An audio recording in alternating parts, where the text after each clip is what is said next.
আসবার কালে কি যাচ্ছিল। এইবার আমাদের মেগাস্টার সাকিব খান পাশে দাঁড়ালেন মাগুরার ৮ বছরের শিশু আসিয়ার। হ্যাঁ দর্শক, তিনি জানালেন আর্থিক সহায়তার ঘোষণা এবং নিজের অফিসিয়াল ভেরিফাইড ফেসবুক পেজে পোস্ট করলেন, উই ওয়ান্ট জাস্টিস ফর আসিয়া। সাকিব খানের এমন সাহসী পোস্টের পর পুরো সোশ্যাল মিডিয়ায় প্রশংসার বন্যা বয়ে যাচ্ছে তার প্রতি, কেননা আমাদের হিরো একেবারে সঠিক কাজটি করেছেন, যা সকলের প্রশংসার দাবিদার। আলোচিত শিশু আসিয়া, যে কিনা জীবন যুদ্ধের শেষ প্রান্তে দাঁড়িয়েছিল, আজ তার পাশে দাঁড়িয়েছেন আমাদের মেগাস্টার। সকলে বলছেন একজন সাকিব খান মানেই তার কোটি ভক্তের পাশে দাঁড়ানো, তাদের আবেগের প্রতিচ্ছবি হয়ে ওঠা।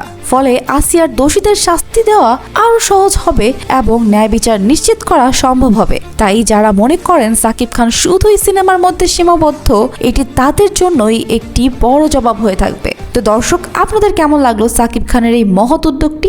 অবশ্যই কমেন্টে জানিয়ে দিন এবং আপনারাও লিখুন জাস্টিস ফর আসিয়া।